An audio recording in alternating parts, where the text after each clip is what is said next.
What? What? What the hell is this? Harumph. I didn't get a harumph out of that guy. Give the governor harumph. Harumph! You watch your ass. I see you shiver with anticipation. Let the show begin. Hey everybody, this is David Heretic coming at you with another edition of Reactions, Reviews, and Rants. And tonight, okay, making his debut on the channel tonight, we have Brian Tyler. Yes, indeed. How about that? Brian Tyler making his debut on the channel. Before we go any further, for those of you who are feeling inclined to doing all of the clicks and the likes and the bibbidi bob, do me a favor, before you do all that stuff, please watch the whole video first, okay? Give me a chance to actually earn those clicks and likes. Now, after the video's done, if you still feel like doing all those clicks and likes, then by all means, feel free to click away. This comes as a request from Storm Rami, and Storm Rami wanted to see me react to this song by Brian Tyler called Formula One Theme. Now, have I heard the song before? No, I have not. To the best of my knowledge, this does not resonate with me in any way, shape, or form. However, there's always a possibility I may have heard the song in passing and I just don't realize it. So as always, if I start listening to the song and I suddenly go, wait a second, hold it, I've heard this song before, I'll let you know. That's the truth. You know me, I'm gonna be honest with you guys. The song title, Formula One Theme, this leads me to believe that this is like the theme music for Formula One racing, I guess. I don't know if this is the current theme or if this is an older theme, I don't know. I don't watch racing, guys. I know I have long hair, you know, but I don't watch racing. I don't watch NASCAR, I don't watch Formula One, I don't watch any kind of racing at all. It's not that I don't think racing is a sport. I absolutely acknowledge racing is a sport. It takes a lot of skill and a lot of ability, endurance, stamina to be able to, you know, race and do racing. And I get it, and I give them all the credit in the world. I just put it right up there with golf. It is boring as hell to watch. I just can't watch it. I guess it's one of those things, maybe you have to be there in person, I guess. But those are just two sports I cannot get behind. I cannot get behind racing, and I cannot get behind golf. I'm sorry, I just can't do it. But in any case, it looks like we're going to be doing the theme from Formula One racing. I guess that's what this is. So that's why I haven't heard the song, because I don't watch racing. Anyway, this was posted by Brian Tyler. Shocking. And the video has 19.2 million views. It'll get you there. Other than that, there's really nothing else left to say. Link to the original video will be down below in the video description for your viewing pleasure at your leisure. Let's get started. What do you say? Are you ready? Are you ready? Because here we go. All right, here we go.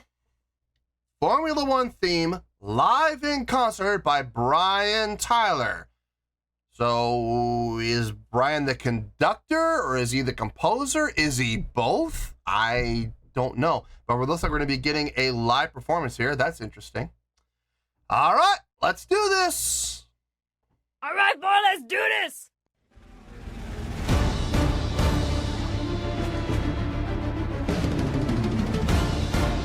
Nice, Phil.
Nice.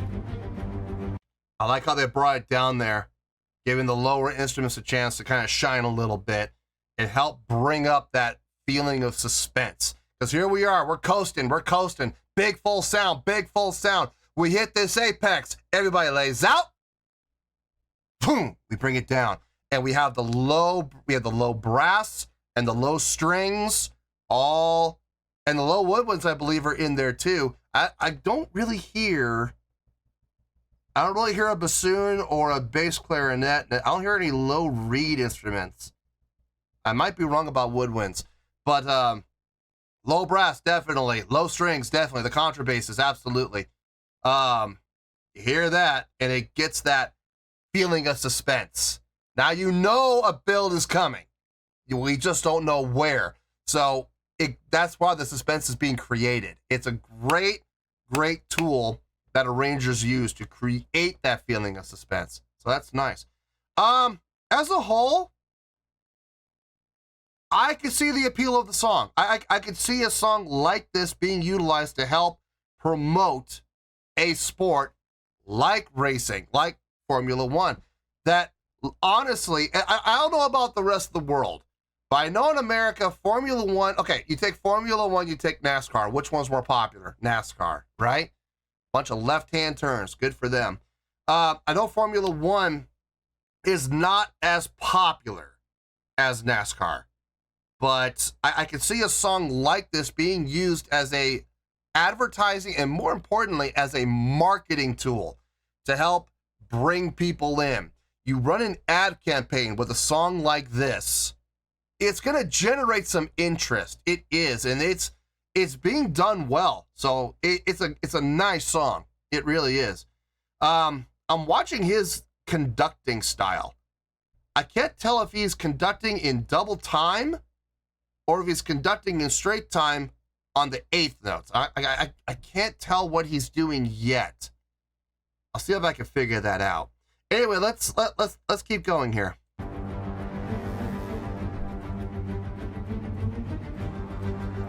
Okay, here come the mid voices.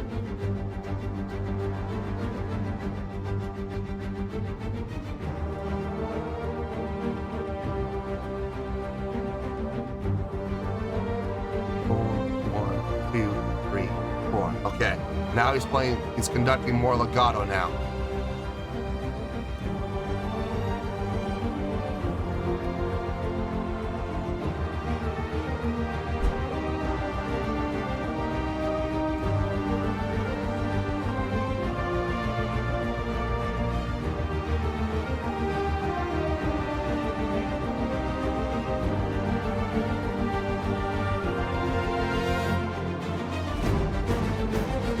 Okay, here comes the build.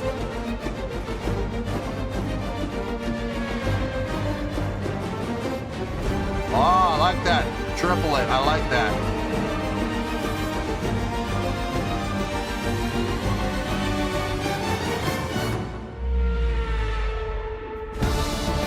Nice. Now we're all back in.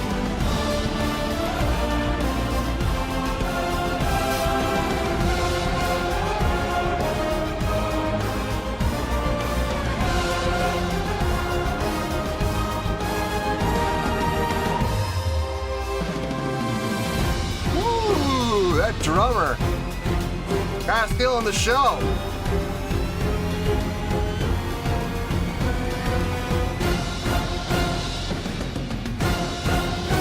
Great accents. Great accents.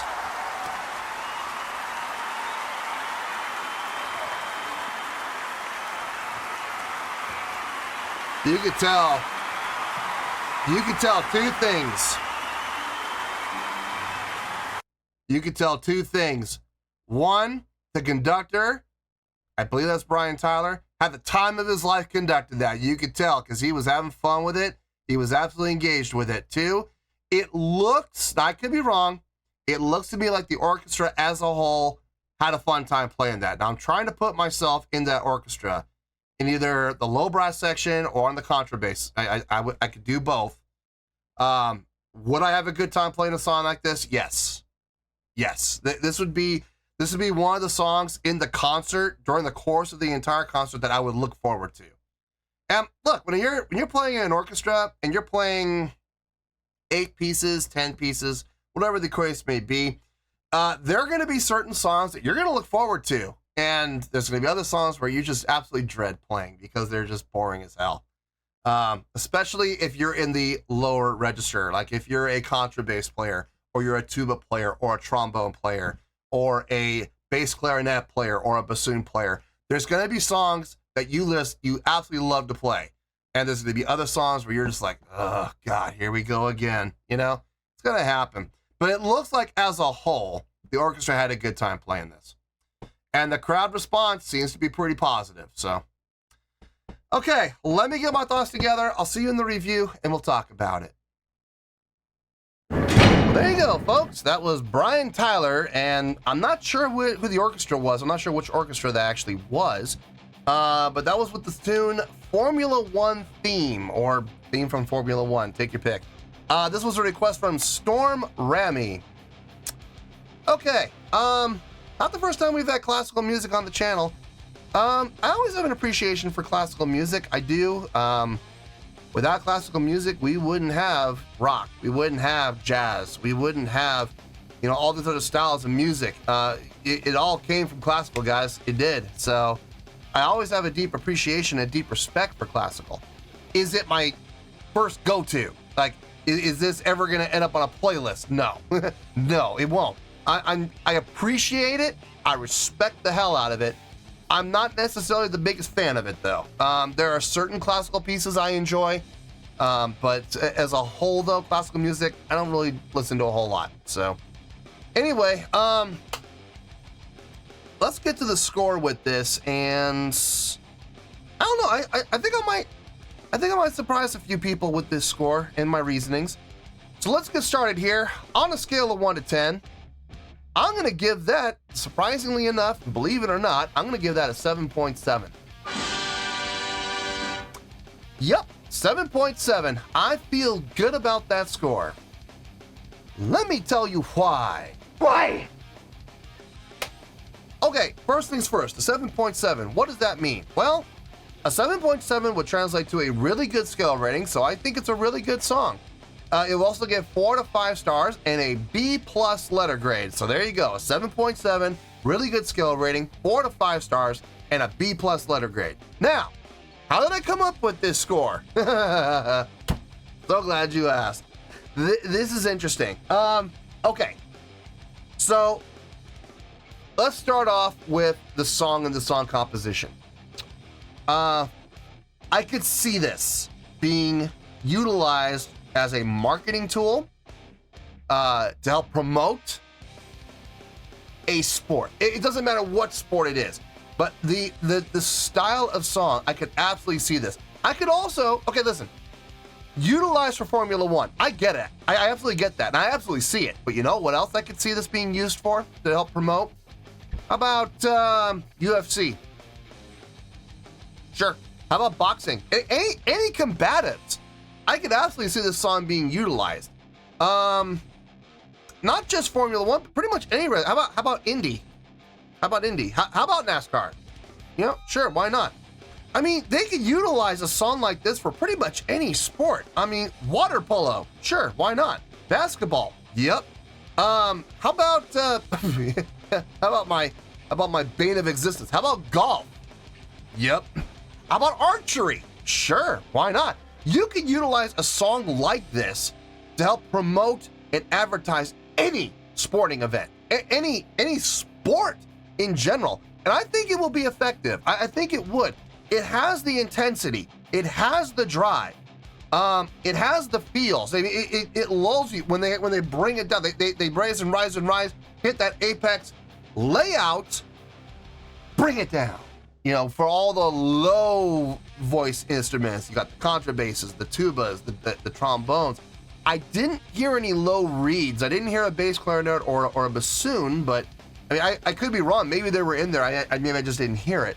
But you bring it down for all the low instruments, right? And then as the low instruments start to get a little bit louder, here come the mid instruments and the higher up instruments, right? And they come in low and soft, and then they start to build, and then they start to split and fill out the sound even more. You know, changing not so much from a dynamic standpoint, but from an octave standpoint. You have certain like violin ones are playing the octave above what violin twos are playing. You know, you start to really fill out the sound. And then everybody starts to gradually, you know, get a little bit louder. The dynamics start to get a little bit louder. You start to hear that crescendo, right? And you felt it, and you felt it, and you felt it, and you felt it, and it builds up to the apex again, where we come right back in where we started. Smart, very smart, and then ending strong all the way through to the end. That was really nicely done.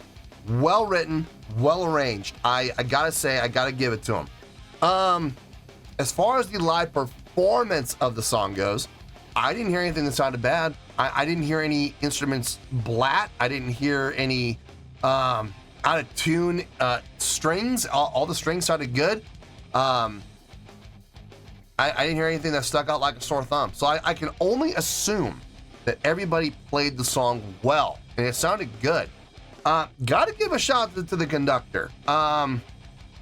It looked to me, from what I could see in the video, it looked to me like the conductor was having a good time up there. And I always have enjoyed playing in orchestras and in concert bands where the conductor was into it. I'm gonna throw it, I know you guys probably have no idea who I'm talking about here, but there was a professor at CSUN at Cal State University Northridge. His name is Gary Pratt. I had the pleasure of playing in a number of bands and orchestras where I had the opportunity to play under Gary Pratt. Now, it wasn't for very long. It was for like maybe a day or two, right? Where our band director called out sick, and you know, well, the show must go on. You got to call sub, right? Well, our band director in high school knew Gary Pratt really well and asked Gary Pratt to come in. So about 5 or 6 times during the course of my high school years, I got to play under Gary Pratt, and man, that guy is a fireball. He will do things like while he's conducting, he will get off of his podium. Well, okay, let me rephrase that. He doesn't get off the podium. He will jump, tuck knees up into his chest, and land off the podium and walk around the entire concert band or orchestra while he's conducting. I mean, he doesn't stand up there. I love this guy. I really do. I love watching him conduct. He's one of the few conductors I ever worked with or had the opportunity to work under who actually did that. You know, he didn't just step off the podium. No, he jumped off the podium and he would walk around the entire band. He would come back into the low brass section, and everybody else in the orchestra is like looking around like, where did he go? Like the poor flute players. Where did he go? Oh, he's over there. we got to watch him over here now while we're playing. This is crazy. You know, and I know a lot of people thought he was nuts, but I thought he was a genius because that did 2 things. 1, it got the band having a good time. And number 2, more than anything, it kept the band's attention because you couldn't fall asleep. You couldn't go on autopilot with Gary Pratt up there on the podium. You just couldn't. He wouldn't allow it. So watching a conductor like this, who's animated and into it and moving around and, you know, really kind of interacting with the band, I thought that was really well done. It's fun to watch a conductor like that. Way more fun than watching a conductor who just 2, 3, 4, 1, 2, 3, turn the page, 2, 3, 4, 1, 2, 3, a little bit more from the flutes, 3, 4, 1, 2, boring. I'm sorry, I find conductors like that to be just an absolute snooze fest. So it was fun watching the conductor, definitely. Taking all these things into account, it looked like the band had a good time. I could tell the conductor was having a good time. The song was nicely composed, nicely written, and nicely executed. I think overall, it was a really good job, and that's why I'm giving it the really good score of 7.7. One last thing. And listen, I understand this is for Formula One. I understand. I get it. And did it add to the song, all those racing sounds and the sounds of the cars racing by? Did it add to the song? I don't think it added to the song, but I think it did add to the performance. So I get it. Personally, I found it a little annoying. I found myself constantly getting distracted by those rather than focusing on the music. So, yeah, I would have liked it more probably if we didn't have all those sound effects. But overall, I get it. I understand why, and it was, I hate to say this, it was a good call putting those in to just kind of hammer home the fact that this is the Formula One theme. I get it. I don't like it necessarily, but I get it. So, 7.7. Yeah, I feel good with that score, and that's where we're going to stay. So let's wrap everything up here in a nice shiny bow, shall we? We got 7.7, which is a really good scale rating, 4 to 5 stars, and a B+ letter grade. Take your pick. I don't care. Whichever one of those floats your boat. Final word, final score, I have spoken. Well, that's going to do it for this edition of Reactions, Reviews, and Rants. Hope you all enjoyed the show. Hope I was able to entertain you. If I was able to put a smile on your face and brighten your day, then I did my job, and I'm so glad I could do it. If you guys feel like joining the fan base, go ahead and click on that button down there. If you guys want to like the video, go ahead and like the video. If you guys want to ring the bell, go ahead and ring the bell.